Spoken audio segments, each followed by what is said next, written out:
ନମସ୍କାର। ଆଜି ଆସନ କରିବା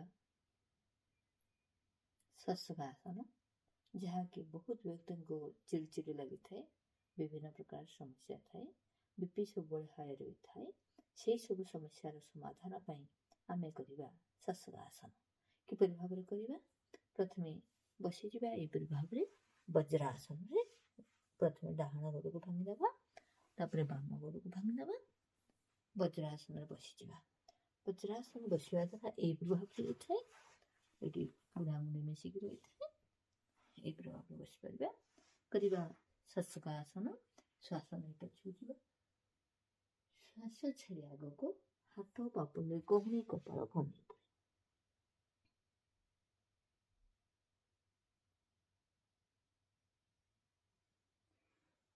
କିଛି ସମୟ ରହିବା, ଶ୍ୱାସ ନେଇ ପଛକୁ।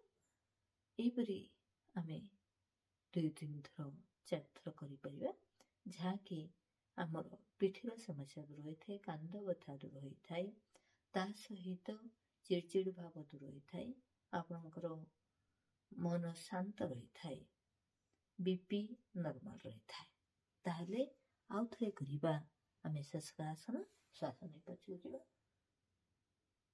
ଶ୍ୱାସ ଛାଡ଼ି ଆଗକୁ।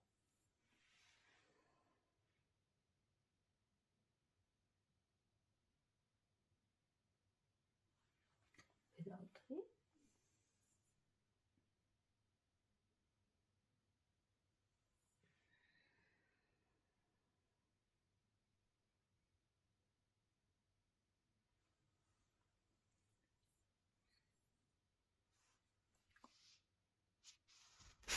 ଯେତିକି ସମୟ ରହିବା ଶ୍ୱାସ ବାହାରେ ଥିବ, ଠିକ୍ ଏହିପରି ଭାବରେ ଯଦି ଆମେ କରିବା, ତାହେଲେ ଆମ ଶରୀର ସୁସ୍ଥ ରହିଥାଏ।